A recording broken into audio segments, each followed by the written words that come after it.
तो हम लोग क्या है संतुलित रासायनिक समीकरण इसको देख लिए थे कि कैसे रासायनिक समीकरण को क्या किया जाता है, संतुलित किया जाता है। ये देख चुके थे कल, कोई दिक्कत है? नहीं दिक्कत है। इसमें जो है ये चैप्टर में देखें हम लोग कि किसी भी रासायनिक अभिक्रिया, कब रासायनिक अभिक्रिया होती है, रासायनिक अभिक्रिया होती है तो क्या परिवर्तन होता है, ये देखे थे। क्या देखे थे कि इसमें तापमान में परिवर्तन हो जाता है, ठीक है, इसमें रंग में परिवर्तन हो सकता है, अवस्था में परिवर्तन होता है, गैस का उत्सर्जन होता है कि नहीं होता है, ये सारी चीज़ देखे थे। इस चैप्टर में जो हम लोग पढ़ने वाले थे ये सारा टॉपिक था जो कि हम लोग अभी पढ़ने वाले हैं। इसमें से ये वाला हम लोग क्या कर चुके हैं, पढ़ चुके हैं, है ना। इसको हम लोग आज शायद शुरू करेंगे, ठीक है। अब देखिए संतुलित रासायनिक समीकरण का महत्व ये भी जान चुके थे कि इसको संतुलित करना क्यों है आवश्यक है। तो द्रव्यमान संरक्षण के नियम के अनुसार से इसको संतुलित करना क्या है, आवश्यक है, उसको लिख देंगे। ये क्वेश्चन बहुत मतलब इंपॉर्टेंट क्वेश्चन हुआ करता है, ठीक है। अब देखिए आगे, ये संतुलित करने के लिए हम लोग कैसे संतुलित करते थे किसी भी रासायनिक समीकरण को, ये पता चल गया। किसी को कोई दिक्कत है समीकरण को संतुलित करने में? कि नहीं हो कोई दिक्कत ना, मतलब खाली ऐसे नहीं कि पार कर दे रहे हैं। यदि दिक्कत है तो बताइए। हाँ जी, कौन सा नहीं बना, कहाँ पे? अरे मतलब उसमें समीकरण दिया है, सो इसके आगे दिया होगा, इसके आगे ये समीकरण जहाँ दिया उसके आगे और दिया होगा, उसको अरे संतुलित कर करके दिखाया जा रहा है किताब से स्टेप वाइज है, एक ही समीकरण। बोलिए तो जरा। 2FeSO4, अरे 2FeSO4 एक साथ बोलो ना, ऐसे थोड़ी बोलेगा। 2FeSO4, ये 2FeSO4, 2 पहले से दे दिया तो संतुलित क्या है, Fe2O3 plus SO2 plus SO3, यही है ना। ये संतुलित नहीं हुआ, क्यों नहीं संतुलित हुआ भाई? पहले से यहाँ 2 बोल दिया है, पहले दिया हुआ थोड़ी है, वहाँ संतुलित करके दिखा रहा होगा स्टेप वाइज, है ना। यहाँ पे अच्छा देखिए, देखिए ओए ये संतुलित तो है, देखो यहाँ पे संतुलित तो है। अरे लिसन टू मी यार, संतुलित है यहाँ पे, देख ही नहीं रहा है ना। कितना आयरन कितना है, 2, आयरन इधर कितना है, 2, है ना। सल्फर कितना है, 2, सल्फर यहाँ पर कितना है, 2, ठीक है। ऑक्सीजन यहाँ पे 4 दूना कितना है, 8, यहाँ पे 3 2 5 और 3 8। अब क्या चाहिए, संतुलित। ये 2 बोल दिया तो यहाँ संतुलित करके, ये नहीं लिखा तब संतुलित करना था।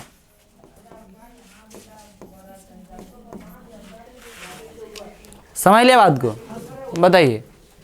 देख नहीं पा रहे तो क्या समझा रहे, ध्यान दीजिए बड़ा। ऐसे ऐसे अभी जो अभी क्रिया लिखे ना, चलिए आगे अभी देखेंगे इसके बारे में, ठीक है।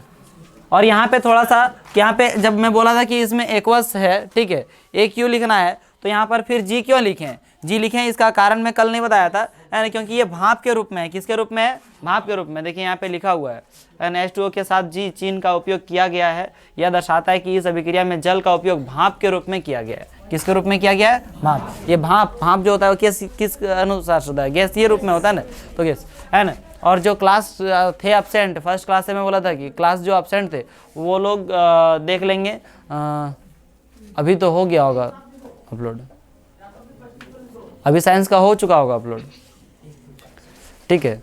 कल का वीडियो, है ना। आप लोगों को अच्छा एक बात बता दीजिए कि अभी जो पढ़ा रहा हूँ वो तो वो कब कर देना उचित होगा, कल सुबह करना उचित होगा कि आज शाम तक करना उचित होगा?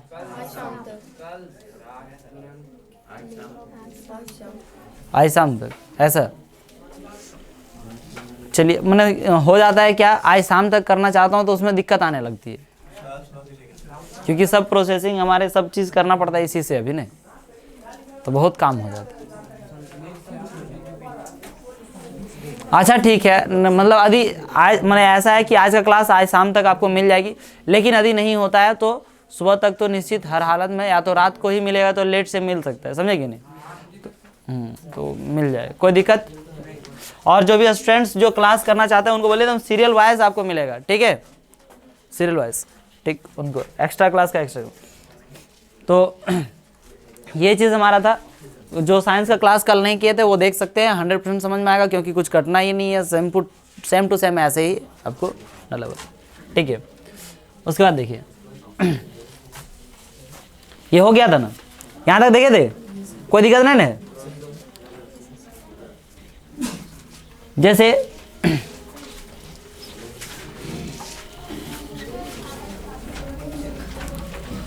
क्या बोला जा रहा है कि हम यहाँ पे समीकरण को देख रहे थे कि समीकरण को कैसे लिखते हैं। तो कैसे लिखते हैं ये पता चल गया कि कोई भी चीज़ है, कोई भी समीकरण है, उसका सबसे पहले क्या जो जो जो भाग ले रहा है समीकरण में, है ना, उसको हम लोग क्या बोलते हैं, अभिकारक बोलते हैं। अभिकारक बोलते हैं कि नहीं बोलते हैं, है ना। और अभिकारकों से जो मिलकर बनता है ना, जिस पदार्थ रासायनिक अभिक्रिया में जिसकी मैंने क्या बोलते हैं, निर्माण होता है, उसको हम लोग क्या बोलते हैं, उत्पाद कहते हैं। क्या कहते हैं, उत्पाद कहते हैं, प्रोडक्ट कहते हैं, कहते हैं कि नहीं कहते हैं। ये सारा चीज़ था, है ना। उत्पाद को एरो के चिन्ह के क्या आगे दिखाया जाता है ना, उत्पाद को एरो के चिन्ह के आगे दिखाया जा सकता है, ठीक, कोई दिक्कत नहीं है ना। तो ये सारा चीज़ हम लोग देखे थे, कल देखे थे ना। इसी में क्या है कि बोल रहा है कि इसको बीच में प्लस का चिन्ह करके दिखाना है, इसमें एरो का चिन्ह दिखाना है। तो उसी प्रकार से कभी कभी क्या होता है कि कोई अभिक्रिया में क्या है, कभी कभी अभिक्रिया की परिस्थितियां जैसे कि ताप, दाब, उत्प्रेरक आदि को भी तीर के निशान, यहाँ पे तीर के निशान के ऊपर या नीचे दिखाया जाता है। तीर के निशान के क्या नीचे या कहाँ पे वो दिखाया जाता है, ऊपर, ठीक है। इसमें के तीर के निशान के ऊपर या कहाँ दिखाया जाता है, नीचे दिखाया जाता है। जैसे जैसे कहने का मतलब ये है, ये जो है ना उत्प्रेरक, इसको बोलते हैं उत्प्रेरक। अब उत्प्रेरक आप लोग 6 चैप्टर जो है ना उसमें भी देखेंगे उत्प्रेरक, समझे। 6 चैप्टर जैव प्रक्रम आप लोग पढ़ेंगे, बायोलॉजी का फर्स्ट चैप्टर, बायोलॉजी का कौन सा चैप्टर, फर्स्ट चैप्टर, उसमें उत्प्रेरक देखेंगे। उत्प्रेरक समझिए बहुत ही महत्वपूर्ण और बहुत ही मजेदार है उत्प्रेरक। उत्प्रेरक किसको बोलते हैं, ठीक है। सबसे पहले उत्प्रेरक जो है उसको हम लोग क्या एरो का जो चिन्ह है उसके ऊपर या तो कहाँ दिखाते हैं, नीचे। जैसे यहाँ पे हम लोगों का दिखाया गया है कि कार्बन डाइऑक्साइड, जैसे मान लीजिए कि जो पेड़ पौधा लेते हैं, पौधा लेते हैं, क्या लेते हैं, कार्बन डाइऑक्साइड, है ना। कार्बन डाइऑक्साइड पत्तियाँ लेती कि नहीं, सूर्य से क्या लेते हैं, सूर्य का प्रकाश, है ना, और क्या जल, ये दोनों, मैंने ये हो गया आपको कार्बन डाइऑक्साइड लिया वायुमंडल से, ठीक है, और क्या लेता है, जल लेता है, ठीक है, और क्या सूर्य से, ये सूर्य का प्रकाश लेते हैं। इसको हम लोग क्या बोलते हैं कि ये है उत्प्रेरक। ये क्या है, सूर्य का प्रकाश क्या है, उत्प्रेरक। अब जैसे रात को जो है, रात को ये कार्य इतना तीव्र से या तो फिर नहीं के बराबर करते हैं। कैसे करते हैं, नहीं, वो भोजन नहीं बना सकते हैं, ठीक है, रात के समय तो नहीं बना सकते हैं। दैट मीन्स यही काम करवा रहा है, इसका काम करवा रहा है कि नहीं। तो इसको हम लोग क्या बोल रहे हैं, उत्प्रेरक बोल रहे हैं। उत्प्रेरक का काम क्या है, तेजी कर देना, किसी भी कार्य में क्या कर देना, तेजी, है ना, मैंने स्पीड बढ़ा देना। जैसे मान लीजिए कि हम चीनी और पानी मिला रहे हैं, तो घोल रहे हैं, तो ऐसे घोलेंगे तो बहुत चाय, आप शरबत बनाए होंगे और चाय भी बनाए होंगे, बनाया कि नहीं बनाया, चाय तो देखा होगा जरूर, तो लोग बनाते हुए देखा कि नहीं।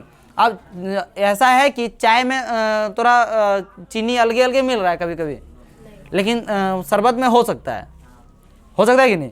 ऐसा क्यों, क्योंकि चाय को हम लोग क्या करते हैं, गर्म करते हैं, तो गर्म करते हैं तो वो सारा मिल जाता है, तो वहाँ पे वो उत्प्रेरक का काम कर रहा है कौन, आग।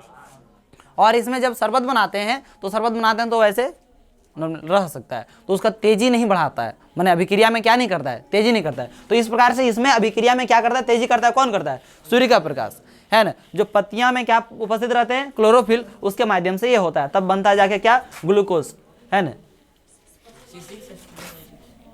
C6H12O6, है ना, प्लस O2 और क्या H2O। O2 मैंने ऑक्सीजन भी देते हैं कि नहीं देते हैं, ये सारा, ठीक है। संतुलित कर सकते हैं इसको, संतुलित तो किया हुआ है, देख लीजिए क्या है। 12 दूनी 24, 6 दूनी 12, 12 12 24 होता है, सब तो संतुलित है। कार्बन कितना है, 6, तो कार्बन इधर कितना है, 6, है ना। ऑक्सीजन है 6 दूना 12, 12 और 12 कितना, 24, तो यहाँ पे हो जाएगा 6 और 12, 12 और 6 18, 18 और 6 कितना हो गया, 24। सब कुछ संतुलित है, कोई दिक्कत नहीं, है ना। हाइड्रोजन यहाँ पे है 12 दूनी 24, हाइड्रोजन इधर भी है 12, और यहाँ पे 6 दूना 12, 12 दूनी 24 कितना, 12 12 कितना हो गया, 24 हो गया, संतुलित है। तो हम लोग क्या देख रहे थे, उत्प्रेरक। उत्प्रेरक एक बहुत ही मजेदार एग्जाम्पल से आपको बताता हूँ उत्प्रेरक क्या काम है ना। उत्प्रेरक जो होता है ना, वो क्या होता है, एक जो चुगलखोर या चुगलखोरनी जानते हैं, उसके जैसे होते हैं, ठीक है। बोले कैसे, है ना। तो जैसे कहने का तात्पर्य है कि 3 दोस्त हैं आप लोग, मान 2 को लड़ाई हो गया, और वो जो बीचा वाला दोस्त है वो क्या है, चाहे सब तीनों को ले ले, ठीक है, ये सब तीनों को ले लिए, ठीक है, तीनों दोस्त हैं सपोज दैट। अब 2 में लड़ाई हो गया, अब ई जो है जाके, अच्छा ई उड़ रहे हैं, हाँ। एक रहे ई जो है, ये दोनों में लड़ाई हो गया, और ई जो है ये क्या करेगी, है ना, इसको जाके बोलेगी हरी जानती है वो जो ने बोल रही थी कि अभी मिल जाएगी तो उठा पटक देंगे, है ना। अब वही फिर अकरो जाके बोलेगी अरे जानती है जो वो है ना वो बोल रही थी क्या कि मिल जाएगी तो क्या करेंगे, उठा पटक देंगे, झोंटिया आए लगेंगे, है ना। अब ये दोनों अभी दो ओकरा ऐसे बोलती है, अबे दो सामने उसको उठा हम फेंकते हैं, समझती क्या है, ये तल्ले दिखाएगी, हमारा शरीर देखती है, उसका शरीर देखो, देखिए एक बार हाथा रख देंगे ना तो फेंका जाएगी, दबा जाएगी, है ना, ऐसे। तो अब क्या होगा कि ये तो दोनों में बोल दी जाके, अबरी मिलेगी तो क्या करेगी, दोनों झोंटिया चालू कर देगी, है ना। लेकिन ये तेजी किए कौन, बीच वाला, इसको कौन किए, बीच वाला, है ना। उसके बीच में जो लड़ाई हुआ था उसको तेजी से और बढ़ा दिए, वो कौन बढ़ा दिए, उत्प्रेरक, ये चुगलखोरनी। तो चुगलखोरनी जो है वही होता है क्या, उत्प्रेरक। समझ में आया बेस्ट एग्जाम्पल से, कोई दिक्कत है नहीं। तो ऐसे एग्जाम्पल मिलते रहेंगे, टेंशन मत लीजिएगा, ठीक है। इसको हम लोग क्या कहेंगे, उत्प्रेरक कहेंगे। उत्प्रेरक का कार्य यही है कि किसी भी कार्य को क्या कर देना, उसमें अभिक्रिया में क्या कर देना, तेजी। समझा, नहीं तू नहीं समझा। चलिए अब आगे देखें। अब यहाँ देखिए ये बहुत ही महत्वपूर्ण, ठीक है, रासायनिक अभिक्रियाओं के प्रकार। रासायनिक अभिक्रियाओं के क्या प्रकार, इसमें रासायनिक अभिक्रियाओं के प्रकार में हम लोग यहाँ पे देख रहे थे, शुरू में ही देख रहे थे कि नहीं। रासायनिक अभिक्रियाओं के प्रकार में संयोजन अभिक्रिया, फिर क्या था, वियोजन अभिक्रिया, विस्थापन, द्विस्थापन, उपचयन एवं क्या, अपचयन। एक एक करके समझिए। संयोजन अभिक्रिया किसको बोलते हैं, ठीक है, संयोजन अभिक्रिया किसको बोलते हैं, है ना, वहीं समझ लेते हैं तब यहाँ समझेंगे। संयोजन अभिक्रिया किसको कहते हैं, संयोजन अभिक्रिया किसको कहते हैं कि जब 2 या 2 से अधिक अभिकारक, 2 या 2 से क्या अधिक अभिकारक मिलकर एक एकल उत्पाद का निर्माण करता है। ये अभी मैं डेफिनेशन बोल दे रहा हूं, आपको समझा रहा हूं, है ना। 2 या 2 से अधिक अभिकारक मिलकर एकल उत्पाद का क्या करता है, निर्माण करता है, उसको हम लोग क्या बोलते हैं, संयोजन अभिक्रिया। मतलब जितना भी अभिकारक रहेगा, 1 ठो, 2 ठो, 3 ठो, ठीक है, जितना सब मिल गया और एक उत्पाद बनाएगा। कितना उत्पाद बनाएगा, एक ही उत्पाद बनाएगा। प्रोडक्ट जो बनेगा वो कितना ठो बनेगा, एक ही ठो बनेगा, 4-5 ठो नहीं बनेगा, कितना ठो बनेगा, 1 ठो। तो उसको हम लोग बोलेंगे संयोजन, माने मिल के एगो कर देना, उसको संयोजन। और वियोजन इसके उल्टा है, एकल अभिकारक माने एक अभिकारक रहेगा और वो टूट कर 2 या 2 से क्या हो जाएगा, अधिक। कल सवाल भी कोई पूछ रहा था बच्चा, है ना, सोनू ही पूछ रहा था शायद कि सर ये कैसे होता है कि एक ठो टूट कर अलग। अभी जो एग्जाम्पल लिखा है ना FeSO4 वाला, है ना, FeSO4 जो टूट कर बन रहा था आपका Fe2SO, क्या बन रहा था, वियोजन होकर Fe2, अरे FeSO4 नहीं, Fe2SO3 ऐसे, है ना, Fe2O3 plus SO2 plus SO3, ये जब बन रहा था तो उसको हम लोग क्या वियोजन हो रहा था। देखिए एकल एक था अभिकारक और वो टूट कर 3 को बन गया, है ना। तो वही चीज बोला जा रहा है कि जब संयोजन में क्या है कि 2 या 2 से अधिक अभिकारक मिलकर एकल उत्पाद का निर्माण करता है, उसको हम लोग क्या कहेंगे, संयोजन अभिक्रिया। और वियोजन अभिक्रिया किसको कहेंगे, जब एकल अभिकारक टूटकर 2 या 2 से अधिक उत्पाद का निर्माण करता है, उसको क्या कहेंगे, वियोजन। समझ गए, समझे या नहीं समझे, किसको नहीं समझ में आया। देखिए तो यहां पे यही लिखा हुआ है कि ऐसी अभिक्रिया जिसमें 2 या 2 से अधिक अभिकारक मिलकर एकल उत्पाद का निर्माण करते हैं उसे संयोजन अभिक्रिया कहते हैं। डेफिनेशन डायरेक्ट पूछा जा सकता है और इसका एग्जाम्पल तो पूछ ही सकता है, ठीक है। जैसे यहाँ पे देखिए कैल्शियम ऑक्साइड है ना, और क्या है, जल, ये दोनों मिलके कैल्शियम हाइड्रोक्साइड बना दिए। क्या बना दिए, कैल्शियम हाइड्रोक्साइड। ये बिना बुझा हुआ चूना का सूत्र है, याद रखेंगे रासायनिक सूत्र, CaO एस नहीं, एस तो सॉलिड है रे भेड़ कहीं का,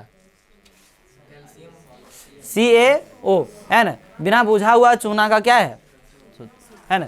और फिर क्या, H2O यानी कि ये जल है ना, ये दोनों मिल जाएगा तो क्या बनेगा, बिना बुझा हुआ चूना CaOH का होल 2।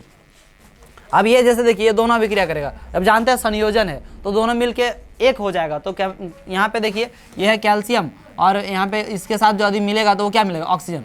इसकी ऑक्सीजन नहीं, ये तो हाइड्रोक्साइड और में OH आएगा, तो OH आ गया तो इसमें देखिए OH का कितना होता है, हाइड्रोक्साइड का क्या होता है 1 और कैल्शियम का कितना होता है 2, और ये दोनों को किए हैं कभी, है ना। कैल्शियम क्या लिखते हैं CaOH का क्या हो जाएगा होल 2, होगा कि नहीं होगा, कोई दिक्कत है नहीं।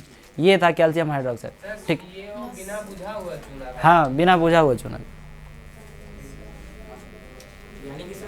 यानी कि बिना बुझा हुआ चूना, यानी कि जैसे देखिए आपका जो चूना पहले से लाते हैं ना पुचाड़ा करने वाला, वही चूना की बात की जा रही है। तो जो चूना हम लोग लाए हैं दुकान से उसको बोलते हैं बिना बुझा हुआ चूना, और उसको जो पुचाड़ा करके लगा देते हैं उसको क्या बोलते हैं, बुझा हुआ चूना। मतलब पानी उसमें मिला देने के बाद जब वो सूख जाता है तो उसको हम लोग क्या बोलेंगे, बुझा हुआ चूना। बुझा हुआ चूना का मतलब आप उसमें पानी डालेंगे तो देखते हैं बुलबुला टाइप का उठता है कि नहीं, आप पानी डालेगा तो अब कुछ नहीं होगा,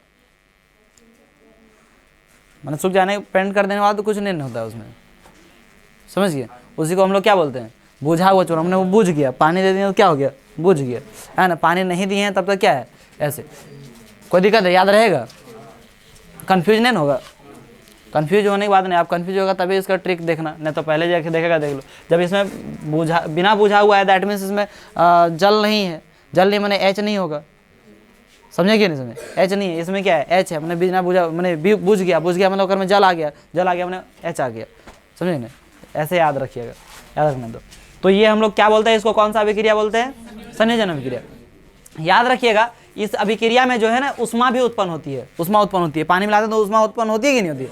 ये तो आगे आप लोग अभी पढ़ेंगे अभिक्रिया, क्योंकि इसमें उष्मा उत्पन्न हो रही है, इस वजह से क्या उत्पन्न हो रही है, सुषमा नहीं रहे, हाँ सुषमा बोलता है। तो उष्मा उत्पन्न, क्या हंसता है तो फिर हमारा अच्छा नहीं लगने लगता है, मत हंसो। तो उष्मा उत्पन्न होती है, ठीक है। तो इस अभिक्रिया को हम लोग ऊष्माक्षेपी कहते हैं। क्या कहते हैं, ऊष्माक्षेपी। उष्मा उत्पन्न हो रही है ना, इसको हम लोग क्या बोलते हैं, ऊष्माक्षेपी।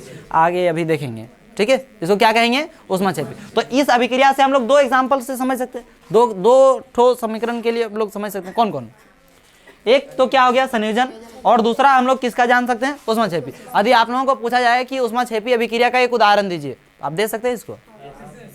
आपको बोला जाए कि संयोजन अभिक्रिया का एक उदाहरण दीजिए, दे सकते हैं इसको, दे सकते हैं कि नहीं दे सकते, ठीक है। इसी प्रकार से आगे देखिए, इसी प्रकार से क्या है कि यदि हम कार्बन को, है ना, कार्बन को किससे अभिक्रिया करवाएं, ऑक्सीजन से। कार्बन को किससे अभिक्रिया करवाएं, ऑक्सीजन। तो कार्बन डाइऑक्साइड देखिए ये 2 ठो अभिकारक था, 2 ठो मिलकर एगो बना कि नहीं बना, एक को बना नहीं, इसमें ज्यादा इधर देख रहा है, एक ही ठो देख रहा है, तो एक ही ठो देख रहा है, तो इस वजह से इसको हम लोग क्या कहेंगे, संयोजन अभिक्रिया कहेंगे। कौन सा अभिक्रिया कहेंगे, संयोजन अभिक्रिया। कोई आपत्ति है,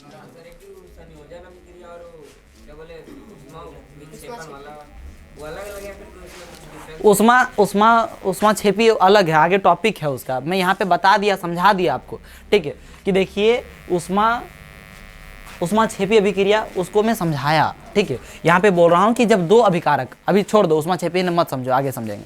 अभी संयोजन समझ में आया, क्या समझ में आया कि 2 अभिकारक, 2 या 2 से अधिक, 2 नहीं 2 या 2 से क्या अधिक अभिकारक जब मिलकर एकल उत्पाद का क्या करता है, निर्माण करता है, उसे क्या कहते हैं, संयोजन अभिक्रिया कहते हैं। कोई दिक्कत है, अब यहाँ 2 ठो मिल गया, इसमें भी कितना मिल गया, 2 ठो मिल गया, 1 ठो बनाया, कोई दिक्कत नहीं है। वो साथ ही साथ समझा देता हूँ, लेकिन आप लोगों के पास है नहीं उतना, ठीक है, मैं भूल जाता हूँ कि आप लोगों के पास थोड़ी सी कमी है। तो आप जैसे यहाँ पे देखिए, इस प्रकार से H2 और O2 को यदि मिलाते हैं, किसको, H2 और क्या, O2, इसकी अभिक्रिया में कल बताया ना, सबसे पहले समीकरण में लिखा था शायद, है ना, H2 और क्या, O2। तो इसमें क्या बन गया, H2 यानी कि जल बन गया। ये देखिए H2 मिला अपना हाइड्रोजन और क्या, ऑक्सीजन, ये दोनों मिलके क्या बना दिया, जल। तो 2 ठो अभिकारक था, और यहाँ पे कितना बन गया, 1 ठो। इसी को हम लोग क्या कहते हैं, संयोजन अभिक्रिया। कितना एग्जाम्पल देख लिया। अब 2 उदाहरण देने के लिए बोला जाएगा तो दे लेगा, नहीं दे पाएगा। अब देखिए यहाँ पे लिख दिया, क्या लिखा है, जिन अभिक्रियाओं में उत्पाद के निर्माण के साथ साथ उष्मा भी उत्पन्न होती है, क्या उत्पन्न होती है, उष्मा भी उत्पन्न होती है, उन्हें ऊष्माक्षेपी अभिक्रिया कहते हैं। समझ में आया, क्योंकि यहाँ पे उष्मा उत्पन्न हो रहा था बबुआ, उष्मा उत्पन्न हो रहा था ना, तो इसी को कहते हैं, उस संयोजन अलग टॉपिक है, संयोजन हम लोग समझ गए, कोई दिक्कत नहीं है, उसकी अलग दुनिया है, ठीक है। अब उष्मा छेपी आ गया। उष्मा छेपी मतलब क्या, कोई भी अभिक्रिया है, कोई भी अभिक्रिया संयोजन में ही होगा जैसे जरूरी नहीं है, कोई भी अभिक्रिया उसमें यदि क्या उत्पन्न हो रहा है, उष्मा उत्पन्न हो रहा है, तो उसको हम लोग क्या कहेंगे, उष्मा छेपी अभिक्रिया। क्या कहेंगे, उष्मा छेपी, है ना, उष्मा छेपी, है ना। दूसरा हम लोग एक और वर्ड देखेंगे अभी आगे, उष्मा शोषी। उष्मा शोषी, शोषी समझता है, उसमें मतलब क्या, लेना, है ना। यहाँ अभिक्रिया के साथ साथ क्या उत्पन्न हो रही है, उष्मा उत्पन्न हो रही है। और उष्मा शोषी में क्या होता है कि उष्मा की क्या अभिक्रिया में, मतलब अभिक्रिया करने के लिए, है ना, उष्मा की क्या होती है, आवश्यकता होती है, उसको हम लोग क्या कहेंगे, उष्मा शोषी अभिक्रिया, ठीक है। आगे देखेंगे, संयोजन क्लियर, उष्मा छेपी क्लियर, कोई दिक्कत नहीं। आगे प्राकृतिक गैस का दान, देखिए इसमें से अब ये अभिक्रिया हो रही है, अब यहाँ संयोजन को इसको नहीं समझना है, यहाँ पे देखिए क्योंकि इसमें अभिक्रिया हो रही है तो ये बन रहा है, इसके साथ क्या निकल रहा है, ऊर्जा, मतलब उष्मा, समझे नहीं, ऊर्जा मतलब क्या, उष्मा, उष्मा निकल रहा है, इस वजह से इसको हम लोग क्या कहेंगे, उष्मा छेपी अभिक्रिया, ठीक है। क्या आप जानते हैं कि श्वसन एक उष्मा छेपी अभिक्रिया, श्वसन भी है जो है क्या है, एक उष्मा छेपी अभिक्रिया। बोले कैसे सर, हम लोग खाना खाते हैं, खाना खाएं, सांस लिए, सांस लेने मतलब क्या लिए, ऑक्सीजन लिए, ऑक्सीजन, सांस में तो हर एक चीज़ लेते हैं, लेकिन हमारी जो अभिक्रिया करता है वो किससे शुरू करता है, ऑक्सीजन से, ऑक्सीजन अभिक्रिया की है, ठीक है। अभिक्रिया करने के बाद जो है ग्लूकोज बनता है ना, ग्लूकोज बनता है, ठीक है। साथ साथ हम लोग कार्बन डाइऑक्साइड भी निकालते हैं, और साथ ही साथ उसके साथ क्या उत्पन्न होता है, कार्बन डाइऑक्साइड, जैसे मान लीजिए कि ग्लूकोज बन गया, है ना, फिर क्या हो गया आपका कार्बन डाइऑक्साइड निकला, और साथ ही साथ हम लोगों को क्या मिलता है, एनर्जी मिलता है कि नहीं, ऊर्जा मिलता है कि नहीं। इस वजह से श्वसन को हम लोग क्या बोलते हैं, उष्मा छेपी अभिक्रिया, क्योंकि उसमें भी क्या हम लोगों को प्राप्त होती है, ऊर्जा प्राप्त होती है, समझे कि नहीं, कोई दिक्कत है। तो यही बोल रहा है, क्या आप जानते हैं कि श्वसन एक उष्मा छेपी अभिक्रिया है, बोले हाँ, नहीं जानते थे लेकिन जान गए। देखिए ये क्वेश्चन इंपॉर्टेंट हुआ कर, तो क्या बिना बुझा हुआ चूना का जो है क्या होता है, CaO, और बुझा हुआ चूना का होता है CaOH का होल 2, है ना। इसी को बोलते हैं कैल्शियम हाइड्रोक्साइड, है ना, इसको क्या बोलते हैं, कैल्शियम हाइड्रोक्साइड, इसको बोलते हैं कैल्शियम ऑक्साइड, क्या बोला जाता है, कैल्शियम ऑक्साइड। कोई दिक्कत है, नहीं दिक्कत है, ठीक है। तो बस यही ध्यान में रखना है। तो यहाँ पे हम लोग देख रहे थे, क्या देख रहे थे कि क्या आप जानते हैं कि श्वसन एक उष्मा छेपी अभिक्रिया है, ठीक है। आपको पता है कि श्वसन क्या है, एक उष्मा छेपी अभिक्रिया, ठीक है। तो बिल्कुल ये उष्मा छेपी अभिक्रिया है। क्यों उष्मा छेपी अभिक्रिया है, क्योंकि हम लोगों के क्या इसको ऊर्जा भी उत्पन्न होती है, मैंने सांस लेने के बाद क्या उत्पन्न होती है, ऊर्जा उत्पन्न, इस वजह से इसको हम लोग क्या बोलते हैं, उष्मा छेपी। देखिए इसको हम लोग पढ़ते हैं, हम सभी जानते हैं कि जीवित रहने के लिए हमें ऊर्जा की आवश्यकता होती है कि नहीं होती है, बिल्कुल होती है ना। यह ऊर्जा हमें भोजन से प्राप्त होती है, यह ऊर्जा कहाँ से प्राप्त होती है, भोजन से प्राप्त। पाचन क्रिया के समय खाद्य पदार्थ छोटे छोटे टुकड़ों में टूट जाते हैं। पाचन क्रिया जब होती है उस समय जो है क्या होता है, खाद्य पदार्थ जो खाएं वो क्या होता है, छोटे छोटे टुकड़ों में क्या हो जाती है, टूट जाती है, ठीक है, टूट जाते हैं। जैसे चावल, आलू तथा ब्रेड में कार्बोहाइड्रेट होता है, इस सब में जैसे क्या होता है, कार्बोहाइड्रेट, तो क्या होता है, इन कार्बोहाइड्रेट के टूटने से ग्लूकोज प्राप्त होता है। क्या प्राप्त होता है, ग्लूकोज, है ना। यह ग्लूकोज हमारे शरीर की कोशिकाओं में उपस्थित ऑक्सीजन से मिलकर हमें ऊर्जा प्रदान करता है। आप देखिए ये ग्लूकोज जो है हमारे शरीर में किससे मिलकर, ऑक्सीजन से मिलकर, हमारे शरीर की कोशिकाओं में उपस्थित ऑक्सीजन से मिलकर, है ना, हमें क्या प्राप्त करते हैं, ऊर्जा प्रदान। अब यहाँ से थोड़ा सा जान लीजिए, फिर बायोलॉजी में जानेंगे कि ऑक्सीजन कैसे जाता है, ऑक्सीजन कोशिकाओं तक कैसे जाता है, वो हम लोग किसमें देखेंगे, बायोलॉजी में। यहाँ पे ये जानिए कि कोशिकाओं में क्या होती है, ऑक्सीजन होती है, तो उस ऑक्सीजन से कहीं हर एक जगह कोशिका है ना जी, तो उस ऑक्सीजन से, है ना, ये अभिक्रिया करके खाना खाते हैं, तो अभिक्रिया करके ग्लूकोज अभिक्रिया करके क्या बना देता है, ऊर्जा बनाता है। क्या बनाता है, ऊर्जा बनाता है, ठीक है। यही बोल रहा है कि ये देखिए क्या है, कार्बोहाइड्रेट C6H12O6 ये किससे, ऑक्सीजन से क्या कर रहा है, अभिक्रिया कर रहा है। तो इसके साथ तो क्या बनेगा आपका, कार्बन डाइऑक्साइड बनेगा, फिर क्या बनेगा, जल, और क्या बन रहा है, ऊर्जा। याद रहेगा, नहीं रहेगा, है ना। अरे जैसे हम ग्लूकोज ले लें, ग्लूकोज खाना खाएं तो ग्लूकोज हुआ, ग्लूकोज वो किससे अभिक्रिया कर रहा है, ऑक्सीजन से, है ना। ये पहले समझिए, उसका ये वाला याद कराना हमारा काम, है ना। ग्लूकोज खाना खाएं, ग्लूकोज वो किससे अभिक्रिया कर रहा है, ऑक्सीजन, ऑक्सीजन कहाँ, कोशिकाओं से, है ना। उससे जो हम लोग क्या क्या बनता है, आप खाना खा लिए उसके बाद क्या क्या बनता है, हम लोग सांस ले रहे हैं, मैंने फिर छोड़ते हैं, सांस छोड़ते हैं, मैंने कार्बन डाइऑक्साइड छोड़ रहे हैं, है ना। जल की भी कुछ उत्पन्न होती है, जल की मात्रा भी उत्पन्न होती खाना खाना, ठीक है। और उसके साथ साथ खाना वाना खा लिए, जल मिल गया और क्या मिल गया तुरंत, कार्बन डाइऑक्साइड छोड़ दिया और क्या मिल गया, ऊर्जा भी मिल गया। बस यही चीज़ रखना है। तो आप जल का सूत्र नहीं जानता है, जल मिलेगा ना H2 है ना, कार्बन डाइऑक्साइड निकला मतलब क्या CO2, मतलब ऑक्सीजन हमारे पास उपस्थित है मतलब क्या O2, और C6H12O6 रट लो ग्लूकोज का है ना, C6H12O6 C6H12O6 हो जाएगा। क्या होता है ग्लूकोज का, कोई दिक्कत नहीं ना, C6H12O6। इसको इतना बैठा लीजिए कि अब दूसरा नहीं आना चाहिए, C6H12O6। कोई दिक्कत है, याद हो गया साथ है ना ग्लूकोज का। तो C6, listen to me, don't talk to each other. ये देखिए ग्लूकोज जो है किसके साथ अभिक्रिया कर लिया, ऑक्सीजन के साथ। ऑक्सीजन के साथ अभिक्रिया करने के बाद क्या बना रहा है ना, जल बना रहा है, कार्बन डाइऑक्साइड बना रहा है और क्या बना रहा है, ऊर्जा, ठीक है। तो इसको ठीक है, ये क्या आपका कार्बन डाइऑक्साइड, जल और क्या बना दिया, ऊर्जा बना दिया। इसको अपने से लिख सकते हैं, अपने से लिख सकते हैं। देखिए क्या लिखें, बोलिए तो सबसे पहले। इसके साथ क्या अभिक्रिया करें, ऑक्सीजन 6O2 रट लिया पूरा क्रिया। अरे बेहुदा कहीं का, इसे ग्लूकोज के साथ ऑक्सीजन मिल रहा है, ऑक्सीजन संतुलित हुआ करना काहे रटता है रे, है ना। इसके साथ क्या बन रहा है, कार्बन डाइऑक्साइड बन रहा है मतलब क्या CO2, साथ साथ क्या बन रहा है, जल है ना, और क्या बन रहा है, ऊर्जा। यही चीज समझना है। अब उसको एकदम सब रट रहा है उसके साथ क्या क्या है नहीं है, तो उसको संतुलित करने सिखा दिया। इसको संतुलित करें, खाली स्थान की पूर्ति करें। हाँ संतुलित था तो संतुलित नहीं रहेगा।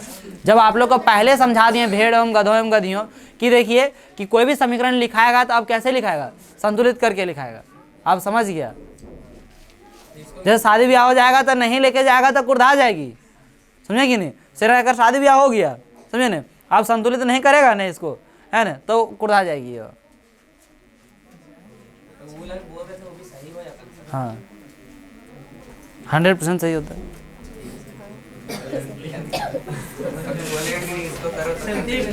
रट ठीक, संतुलित हो गया, कोई दिक्कत नहीं, समझ में आ गया। ऐसे देखिए इसमें क्या है कि देखिए साग सब्जियां का विघटित होकर कंपोस्ट बनना भी ऊष्माक्षेपी अभिक्रिया का ही क्या है उदाहरण। साग सब्जियां, जैसे साग सब्जियां होते हैं उसको सड़ गल जाता है, देखते हैं सड़ता है तो उससे भी क्या निकलता है, गैस टाइप का, है ना, नहीं निकलता है रे। अधिक खेत में काम किए होंगे तो आप लोग देखेंगे घास एक जगह जमा करके रख दिए, ठीक है, घास ले जाके जमा करके रख दिए। चाहे अभी आलू काटा होगा, सब आलू का पौधा है ना, जमा करके एक जगह रख दिया और फिर उठा के ओकरा दूसरा जगह करना होता है तो हाथा जैसे पकड़ता होगा तैसे गैस एकदम पूरा एकदम अंदर से गर्म टाइप का गैस निकलता है, नहीं निकलता है, मैंने उससे क्या निकल रहा है, उष्मा, समझे कि नहीं। इस वजह से उसको हम लोग क्या बोलते हैं कि साग सब्जियां का विघटित होकर कंपोस्ट बनना भी क्या है, ऊष्माक्षेपी। और जो खेती नहीं किया जाओ अलुआ बारी में, अभी अलुआ बहुत अलुआ पौधा रख ले होगा, ओकरा उठा के एक बार देखो खत्म हो गया ने, बाकी है अभी, हाँ बहुत बाकी। तो जाओ आलुआ बारी, ठीक है, ये लुआ बारी, अलुआ बारी, आलू बारी नहीं, कौन जी, ये लुआ बारी जाओ और उठाओ, देखो कोई दिक्कत है। खास करके सिमरन तुम चल जाओ, जा सिमरन जा। अच्छा ठीक रहेगा याद। ऊष्माक्षेपी का उदाहरण देना है तो क्या करेगा, ये तो पूरा लिख देगा, है ना। ऐसे पहला लिख देगा कि श्वसन भी एक ऊष्माक्षेपी अभिक्रिया का क्या है उदाहरण, श्वसन ऊष्माक्षेपी का अभिक्रिया का उदाहरण। उसके बाद इसमें नीचे क्या लिख देगा, हमारी बातें सुनेगा,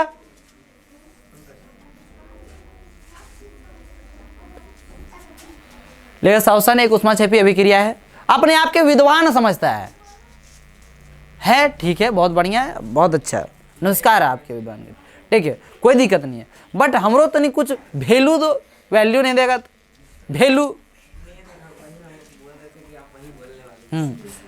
तो हम लिखेंगे कि ऊष्माक्षेपी का उदाहरण, मान लीजिए बोल दिया 2 ठो उदाहरण लिखिए, ठीक है, तो लिखेंगे ठीक कि श्वसन, क्या लिख दिए श्वसन, और दूसरा लिखेंगे साग सब्जियों का विघटित होना। तो अब जैसे श्वसन लिखेंगे, श्वसन में लिख सकते हैं अर्थात करके, ये क्या समीकरण लिख सकते हैं नहीं लिख दीजिएगा, है ना, लिखना है। और दूसरा लिखेंगे साग सब्जियों का विघटित होकर कंपोस्ट बनना भी क्या है, उसमें छपे, ये लिख सकते, कोई दिक्कत है नहीं, क्या दिक्कत है? श्वसन का भी रासायनिक होगा क्या समीकरण? हाँ, क्या श्वसन का? श्वसन का रासायनिक ये वाला समीकरण होगा क्या? हाँ तो यही तो है जी। श्वसन लिखेंगे या फिर उसको ब्रैकेट में देखेंगे? अरे पहला लिखेगा श्वसन, श्वसन उष्माक्षेपी अभिक्रिया का उदाहरण है, अर्थात उसको ऐसे लिखेगा कि श्वसन कैसे है, C6H12O6 है ना, इससे O2 अधिक कर दे रहे हैं तो क्या बन जा रहा है, CO2, और क्या बन रहा है, जल, और इसके साथ दूसरे, ये लिख देना है, ठीक है। उसके बाद इसको अपना मतलब भाषा में किताबी भाषा में लिखना जरूरी है, दूसरा साग सब्जी वाला ओवर दिखाने के लिए पूछ लेता है इनकी ये सब चीज़। क्या? आज तुम पहली बार ही जान रहा है, अपनी भाषा में अपने शब्दों में बोलिए। सो नहीं सर, आप अभी बोले ना, क्या बोला, जो लिखा था वही आप पढ़ रहे थे। क्या लिखेगा इसको बोलो, तुम बोलो अपने भाषा में क्या लिखेगा, साग सब्जी को मतलब साग सब्जी को मतलब, ठीक है। उसके बाद बोलो क्या लिखेगा। कभी कभार ऐसा होता है ना कि हम समझ चुके हैं सब कुछ, ठीक है, क्या होता है सब कुछ क्या कर चुके हैं, समझ चुके हैं, लेकिन फिर भी हम ओवर दिखाते हैं।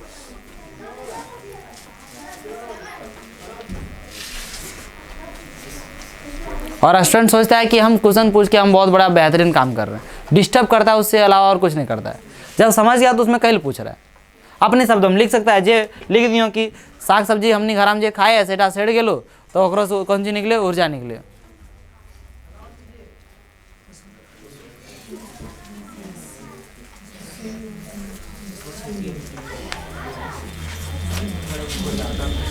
देखिए अब अगला चीज क्या है, वियोजन अभिक्रिया। क्या है, वियोजन। वियोजन अभी समझाया कि ये एकल अभिकारक टूटकर दो या दो से क्या बनेगा, अधिक उत्पाद होगा, उसको हम लोग क्या कहेंगे, वियोजन अभिक्रिया, है कि नहीं। जैसे वियोजन अभिक्रिया, वियोजन अभिक्रिया को अपघटन अभिक्रिया भी कहा जाता है। क्या कहा जाता है, अपघटन अभिक्रिया, याद रखेंगे। वियोजन अभिक्रिया को क्या कहा जाता है, अपघटन अभिक्रिया भी कहा जाता है ना। जैसे यहाँ पे FeSO4, ये देखिए इसमें हम लोग क्या दे रहे हैं, उष्मा दे रहे हैं। क्या दे रहे हैं, उष्मा, इसमें उष्मा दे रहे हैं, उसमें उष्मा क्या हो रहा था, निकल रहा था, उष्मा दे रहे हैं, तब जाके क्या बन रहा है आपका फेरिक ऑक्साइड, है ना कि Fe2O3 और क्या SO2 और SO3 ऐसे जब बन रहा है तो इसमें आप क्या ये बना, देखिए एक एकल अभिकारक है।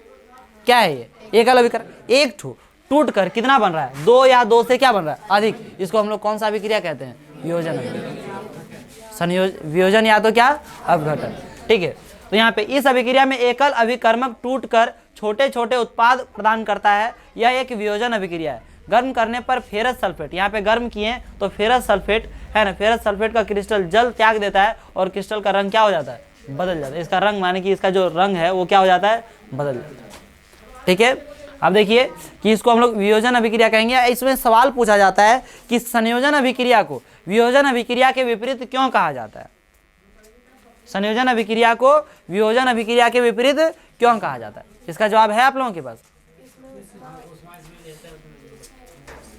उष्मा अलग दुनिया है। फिर मैं बोला तो इसमें एक से एकल, इसमें एकल अभिकारक टूटकर दो या दो से अधिक उष्मा अधिक उत्पाद बनाते हैं, और उसमें दो या दो से अधिक अभिकारक मिलकर एकल उत्पाद करने में, इस वजह से ये एक दोनों को क्या कहा जाता है, विपरीत कहा जाता है। उसमें एक ठो वियोजन में एक ठो टूट कर दो या दो से अधिक बनाता है ना, और उसमें दो या दो से अधिक मिलकर एक ठो बनाता है।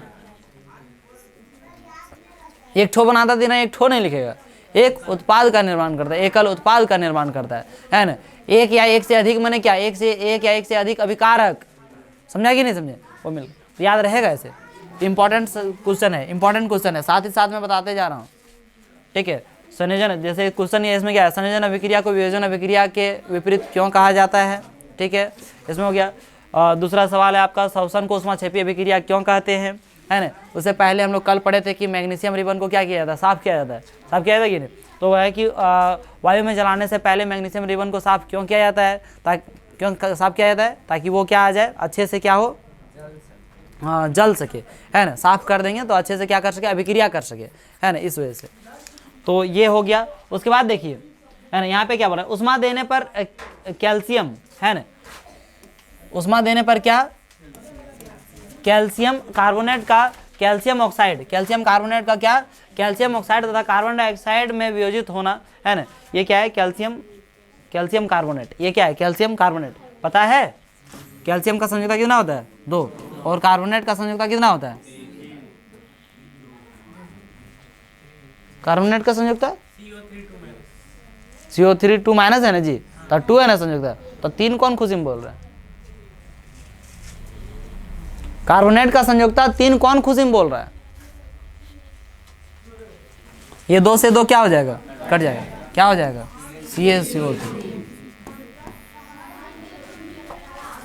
याद है, देख रहा है, क्या देख रहा है,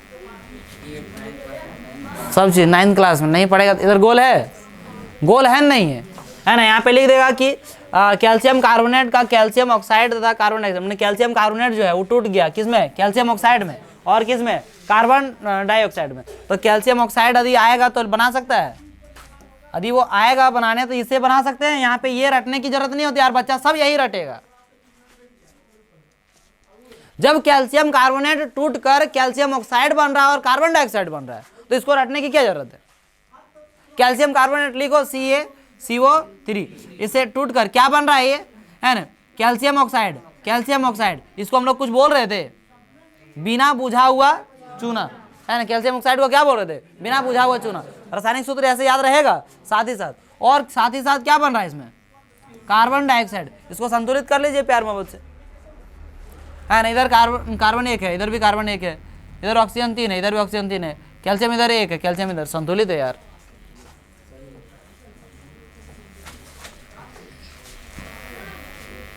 समझा बात को।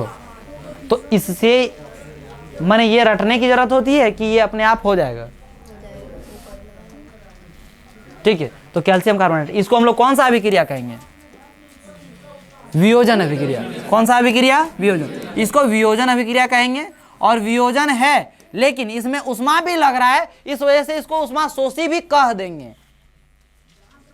बात समझे या नहीं समझे, कि जिस अभिक्रिया में उष्मा की आवश्यकता होती है, उत्पाद के साथ क्या, उत्पाद के निर्माण के लिए उष्मा की आवश्यकता होती है, उसको हम लोग क्या कहेंगे, उष्मा शोषी अभिक्रिया कहेंगे, ठीक है। अब ऐसा नहीं कि वियोजन अभिक्रिया को ही उष्मा शोषी कहते हैं, ये ऐसा नहीं है। कोई भी अभिक्रिया जिसमें उष्मा की जरूरत हो अभिक्रिया करने के लिए, तब उसको हम लोग क्या कहेंगे, उष्मा शोषी, उष्मा शोषी अभिक्रिया। और कोई भी अभिक्रिया जिसमें उष्मा निकल रहा हो, उत्सर्जित हो रही हो, उसको उष्मा क्षेपी अभिक्रिया, ठीक है। उसको उसका संयोजन और वियोजन से लेना देना है, लेकिन माने वही है ऐसा कोई जरूरी नहीं है, समझे। संयोजन अलग है, वियोजन अलग है, उष्मा क्षेपी अलग है, उष्मा शोषी क्या है, अलग है, ठीक। कोई दिक्कत, यदि वो दोनों साथ में मिल जा रहा है तो अलग सी बात है, ठीक है। तो उसके बाद देखिए यहाँ पे क्या है कि आपको यहाँ तक कोई दिक्कत नहीं। संयोजन पढ़ लिए, क्या पढ़ लिए, वियोजन पढ़ लिए, संयोजन पढ़ लिए और क्या पढ़ लिए, वियोजन पढ़ लिए। हम लोग क्या है अगले दिन देखेंगे, क्या देखेंगे अगले दिन, विस्थापन, द्विस्थापन और क्या, उपचयन अपचयन। ये बहुत कोई दिक्कत नहीं, कल हमारा ये चैप्टर खत्म हो जाएगा। 2 क्लास हुआ, तीसरा क्लास में खत्म हो जाएगा। इधर भी ये तो खैर 4-5 मिनट का टाइम होता है, ठीक है। बस ये तीनों हम लोगों को क्या करना है, पढ़ना है, ठीक। कोई दिक्कत है तो आज याद रखेंगे, है ना। देखिए आज का क्लास यहीं समाप्त करते हैं, मिलते हैं आप लोगों के साथ अगले क्लास में और आप लोगों के साथ अगले वीडियो में। जय हिंद।